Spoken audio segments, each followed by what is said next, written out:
Hi guys, this is advocate Rukhsar Ahmad and welcome to my channel learn law. Friends, आज जिस topic को मैं लेकर आया हूं उसका ताल्लुक हमारे लीगल फ्रेटर्निटी से है।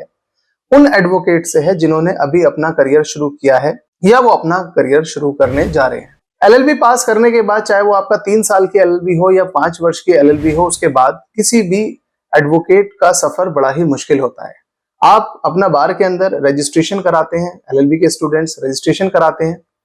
उसके बाद किसी भी एक सीनियर लॉयर के साथ वो अपनी प्रैक्टिस को स्टार्ट करते हैं और देखा यह गया है कि जब किसी भी सीनियर लॉयर के साथ या किसी भी एक्सवाइजेड लॉयर के साथ प्रैक्टिस शुरू होती है तो शुरू में उन्हें किसी भी तरह का कोई वेतन भत्ता नहीं मिलता है। आमतौर पे देखा गया है बहुत सारे एडवोकेट्स अपने जूनियर्स को, नए वकीलों को वेतन भत्ता देते हैं, स्टाइपेंड देते हैं, लेकिन बहुत सारे एडवोकेट्स नहीं वेतन देते। लेकिन इस सब के अलावा जो हमारी बार एसोसिएशंस होती हैं, हर कोर्ट की एक बार एसोसिएशन है, हर राज्य की एक बार एसोसिएशन है। मैंने ये देखा है कि इन बार एसोसिएशंस की तरफ से नए वकीलों के लिए किसी भी तरह के स्टाइपेंड का कोई प्रावधान नहीं होता है।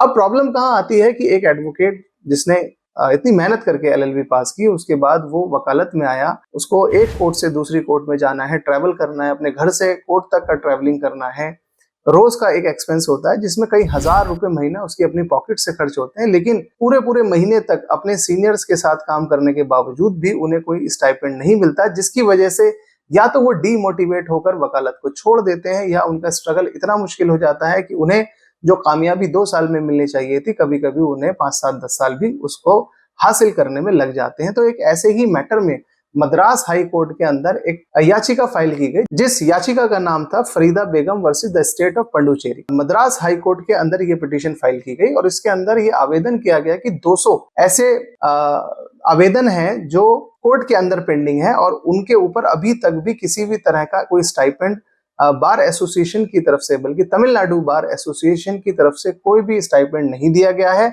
जिसकी वजह से ये 200 एप्लीकेंट जो नए वकील हैं, जूनियर वकील हैं, ये अपनी प्रैक्टिस को सही से नहीं कर पा रहे हैं। और ऐसा भी मुमकिन है कि अगर इन्हें कोई भी प्रोत्साहन नहीं मिलता है तो शायद ये अपनी प्रैक्टिस को डिसकंटिन्यू कर दें। मद्रास हाई कोर्ट ने इस पे कॉग्निजेंस लिया और बार एसोसिएशन से इसके ऊपर रिपोर्ट तलब करी, तो पता लगा कि तमिलनाडु सरकार ने ही बार एसोसिएशंस के जो फंड हैं उन फंड्स को रिलीज नहीं किया, जिसकी वजह से बार एसोसिएशन खुद अपने नए वकीलों को स्टाइपेंड नहीं दे पा रही है। जिनको जरूरत है पैसे की, उन्हें उनको पैसा नहीं पहुंचा पा रही है। ऐसी सिचुएशन में तमिलनाडु सरकार ने को ये डायरेक्शन दी गई है, बार एसोसिएशंस को ये मद्रास हाई कोर्ट ने डायरेक्शन दी गई है कि सेक्शन 6 ऑफ एडवोकेट्स एक्ट ये प्रावधान है जिसके अंदर हर बार एसोसिएशन को जरूरी है कि वो अपने वकीलों के वेलफेयर के लिए ऐसी स्कीम्स बनाए जिससे वो ज्यादा तरक्की कर सके, प्रोग्रेस कर सके। तो इसी सेक्शन 6 के इस प्रावधान के तहत ये भी बात कही गई कि स्टाइपेंड देना भी ऐसे वकीलों को जिन्हें जरूरत है स्टाइपेंड की, उन्हें दिया जाना चाहिए। तो ऐसे स्टूडेंट जो एलएलबी कर रहे हैं देश भर के अंदर,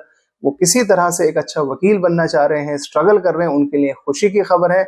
आने वाले वक्त में जरूर मुमकिन है कि पूरे देश के हर राज्य में जितने भी नए एनरोलमेंट्स होंगे हमारे एलएलबी स्टूडेंट्स के, उनको स्टाइपेंड मिलेगा। हर महीने का जो उनका एक बेसिक पॉकेट अलाउंस है वो उनका बार एसोसिएशन की तरफ से दिया जाएगा और वो बेहतर तरीके से प्रैक्टिस कर सकेंगे। आई होप आपको ये टॉपिक समझ में आया होगा। इसके बावजूद भी आप किसी भी लीगल टॉपिक से रिलेटेड, स्पेशली मैं अपने एलएलबी स्टूडेंट्स को यहाँ पे निवेदन करूंगा, आप कोई भी ऐसा टॉपिक जो चाहते हैं जिसके ऊपर कोई वीडियो बनाई जाए, आप मुझे इनबॉक्स में लिखिए, जिसका मैं आपको वीडियो बनाकर अपलोड करने की कोशिश करूंगा। लास्ट में मेरी आपसे रिक्वेस्ट है कि अगर आपको मेरी वीडियो अच्छी लगी हो तो प्लीज इसे लाइक, शेयर एंड सब्सक्राइब करें। Thank you.